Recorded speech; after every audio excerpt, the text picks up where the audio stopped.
নমস্কার, কেমন আছেন আপনারা সবাই? আশা করছি ভালো আছেন। আজ চলে এলাম একটা রেসিপি নিয়ে। আজ বানাবো পুঁই মিটুলি দিয়ে চিংড়ি মাছের ঘর দিয়ে নিরামিষ।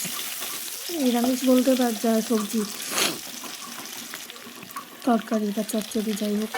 এবার কড়াইতে তেল দিয়ে দিয়েছি পাঁচফোড়ন, পেঁয়াজ কুচি একটু ভেজে দিয়ে দিয়েছি চিংড়ি মাছগুলো। চিংড়ি মাছগুলো একটু ভেজে নেবো, একটুখানি লবণ দিয়েছি। আর এখানে নিয়েছি আলু, ফুলকপির ডাঁটা, শিম, বেগুন আর মিটুলি। কে কী নামে বললেন আপনারা কিন্তু জানাবেন। এখানে দিয়েছি কাঁচা লঙ্কা আর টমেটো কুচি দিয়ে লবণ দিয়ে এটাকে ভালো করে একটু কষিয়ে নেব, একটু ভাজা ভাজা করে নেব।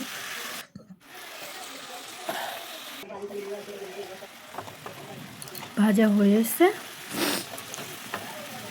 এবার দেবো পরিমাণ মতো মশলা। দিচ্ছি হলুদ, লঙ্কার গুঁড়ো আর দেবো জিরের গুঁড়ো। লবণটা যেহেতু আগে দিয়েছি তাই এখন আর দেবো না। এবার এটাকে ভালো করে নেড়ে নেবো।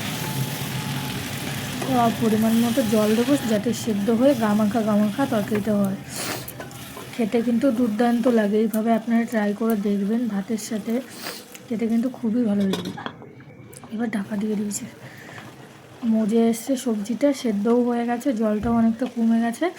এবার দিয়ে দেবো সামান্য 2-4 দানা চিনি, নুন ঝালটা ব্যালেন্স করার জন্য।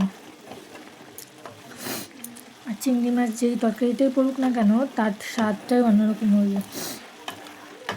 নামানোর আগে ধনেপাতা ছড়িয়ে নামিয়ে নেবো।